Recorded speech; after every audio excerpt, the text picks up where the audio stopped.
Hey Eurovision fans, Megara will represent San Marino in Eurovision 2024 with their song 1111. I'm going to listen and react to the music video and give you my analysis of the song and the lyrics. Then we'll talk about San Marino's place in the contest, and finally we'll talk about how San Marino can do in Malmö. So let's kiki. If you're new here, welcome. My name is Tom. I'm an Irish Eurovision analyst, and you can find all of this stuff on my Eurovision channel. So this year San Marino are being represented by Megara. You may remember them from Benidorm Fest last year where they made the final. So we have this really surreal situation this year where Megara were in Benidorm Fest last year and won the San Marino national final this year. And last year we had the opposite where Nebulosa were in Una Voce por San Marino. And then this year won Benidorm Fest. So Nebulosa and Megara doing a switcheroo, which I love. One of the weirdest Eurovision switcheroos I think that we'll ever have. I didn't watch all of Una Voce for San Marino because I think it's very unwatchable as a national final. They're trying to do it like San Marino, but without the celebrities and without the good songs. So it just doesn't work for me. But in any case, the song that we're checking out today is called 1111. Maybe it's called Once Once. I think it might be in Spanish. I'm going to find out in a sec. Okay, so this is Megara singing 1111. Wanna know my secret plan?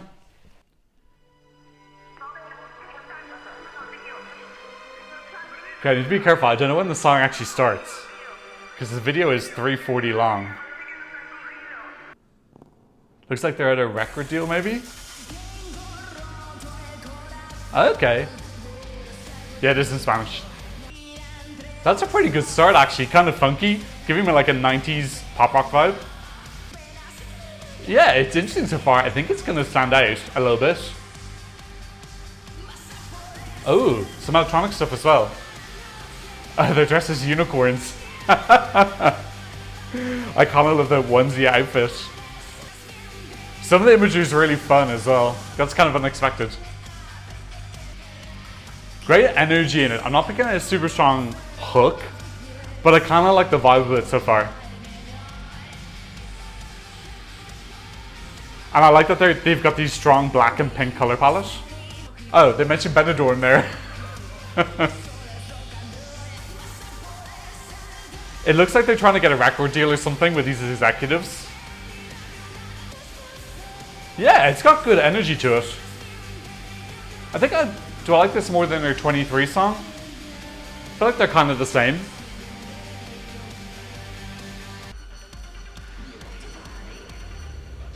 Oh.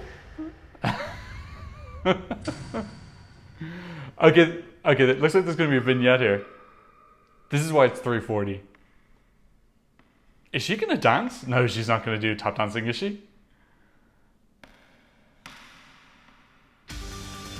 Oh, wow. Oh, wow. Oh, I really like that. Oh, it's like rock mixed with salsa. Oh, that's really cool. Damn, I really like that breakdown. And then we have this like salsa, but she's got freaks. It's like goth salsa or goth flamenco. Yeah, really great energy in this. Again, missing that hook, but the vibe is really gonna stand out. And they've got a really strong image. Yeah, I'm really surprised at how much I like this. Oh, nice mix up at the end as well. Do you know what? I actually think I probably prefer that over their 23 entry. What was that called again? The Arcadia was their song in 23. I think it's probably the same. Maybe it's just because I've just heard that, so it's kind of fresher in my head. So it's kind of got like a novelty bias. I really love that breakdown where we went into, I'm not sure if it's flamenco or salsa. I really like that breakdown. I hope it's part of the actual song and it wasn't just part of the music video. I kind of want to check that out because that's kind of important for me about. I'm going to go listen to the 3-minute version now because I want to make sure that that bit, my favorite part is actually in the song. Oh yeah, it does have it.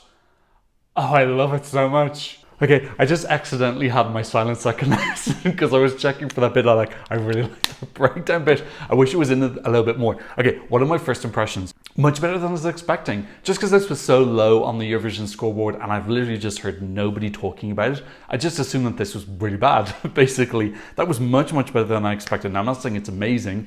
I'm saying it's better than my very low expectations. But I would download that. I don't know if it's the type of song I would get bored of quite quickly though, because there doesn't seem to be like a very strong hook in it. Even listening to it twice, I can't really pick out what the melody is. The vibe though is really strong, this rock energy vibe. So it's giving me energy while I'm listening to it, but I'm just not picking out what is that magic part of the chorus that's going to make me want to come back and back and back, other than the bridge, which I love. Okay, we've established that I love the bridge, I'll stop saying it. Yeah, really pleasantly surprised. Look, I want to keep this video shorter, so let's go straight into the lyrical analysis. Now, I have to admit, I don't know what this reference to 1111 means. Okay, I'm going to look at the translated lyrics on Eurovision World. My heart is broken, but it's kind of ironic, nothing romantic, a wound between the two. I know it sounds tragic, but it's not. Can you stop wasting time looking for everything, looking for my veins? I know there's nothing to do, but who are you? Please take it out. Can you stop wasting time looking for everything, looking for my veins? There's an element here of like, stop judging me, I'm getting. You'll be able to jump all night, come and give me a reason to want to change those voices. You know some lie and others don't. Me la pela. Oh, that means I don't give a F. Okay, that's cool. I'm learning some Spanish. Because if you don't want me, other people will. Do you want to be the big bad wolf and you're the pathetic lesser evil? You think you can bring me down? We lit up Benidorm. That was a bit why I picked up Benidorm. You say it's illogical. So I wonder, is this whole song of like people who are criticizing them as a band and then like hitting back saying, we're doing what we're doing, we think what we're doing is good. You say it's illogical, even magical, and it's just rock and roll. You'll be able to jump all night, come and give me a reason to change those voices. You know some lie and others don't. So I wonder, is this like a clap back at critics who are criticizing them and their music style and whatnot, just saying like, we're doing our own thing. I always want more. I won't take a step back if I'm where you are. We like to party, but we love to rock. Yeah, it feels like it's an autobiographical song about the group, even talking about critics and also talking to their fans. You'll be able to jump all night, come and give me a reason to want to change those voices. You know some lie. I wonder if the you know some lie part is saying that some critics lie because they just want to make up stories for music reviews and whatnot. Talking about like deception within the industry, perhaps. I don't give an F because if you don't want me, other people will. Okay, so like maybe it could also be a song that's like to a partner as well, like, you know, accept me for who I am. But I feel like it's more about the group and their identity, what their music style is. Maybe could there be an element as well, because I know they applied for Benidorm Fest this year and they got rejected. I'm not sure if it's with this song. If you know, please let me know in the comments down below. So maybe they got rejected from Benidorm Fest with a different song and they were pissed off about that. So they've written like a revenge song for Una Voce por San Marino. I'm not sure, but I like that it feels like it's about something. And even though I'm not completely sure about it, the storyline, the theme within the song sounds consistent of this feeling of invalidation and wanting to assert yourself. So I like that. I think it's really cool. And I learned a new phrase, me la pela. Hopefully I can stay on here without getting the video demonetized.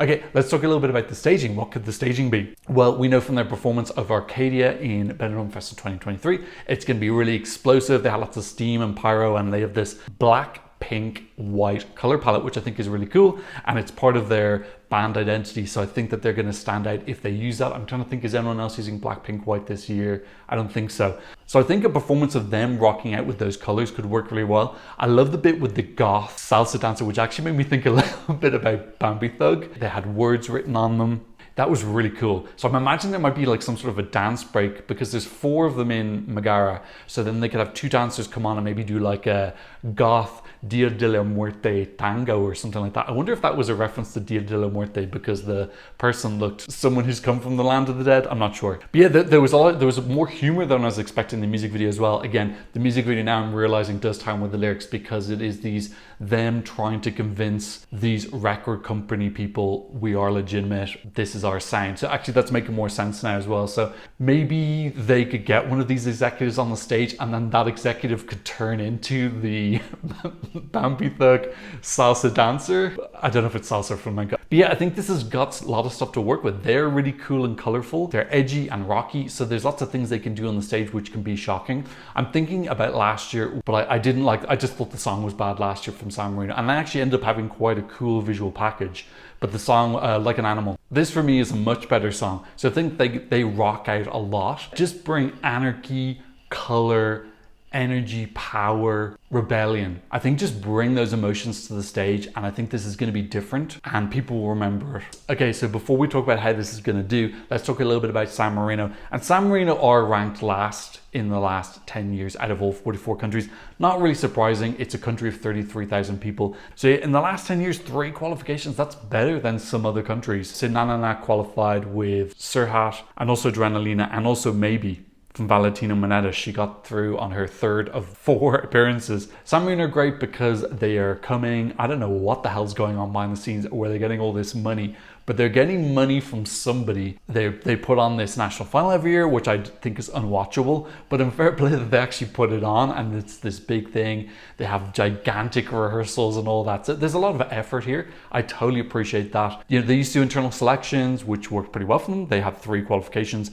This new system now where they're going for the national final, you know, they've had 2 non-qualifications in a row from it, but I thought that Stripper was a really, really fun song, really iconic. Very sad that didn't qualify.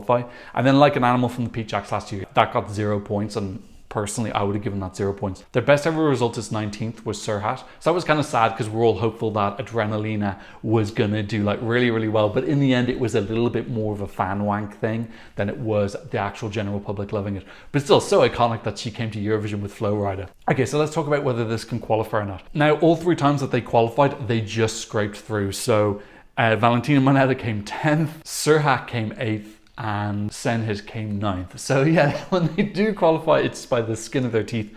Doesn't matter. You either qualify or you don't qualify. Look, it's definitely possible. I have to admit, one of the reasons I wanted to do this reaction was because I need to do my prediction video. And I kind of just assumed that San Marino were out because this has so little attention. But I actually think that the song has a really unique feel and flavor and could potentially stand out. And if they give a really, really wow energetic performance and really make the most of that moment with the instrumental mix up in the bridge, I think this definitely could be one of those songs that can be competitive to come 10th, 9th, 8th and make it through to the final. I think Megara really want to be there. That's quite obvious. They entered on Benidorm Fest last year and Benidorm Fest this year, didn't get in, entered Una Voce por San Marino. They really, really want to be at Eurovision. So I think they're going to be working really hard. They're not going to be letting this opportunity go at all. That suggests to me that they're going to be putting a lot of thought and effort and creativity into what they're doing on the stage. They're going to look at this as their one opportunity. They don't want to be in the semi-finals. They want to be in the final because I think they want to give a little bit of an FU to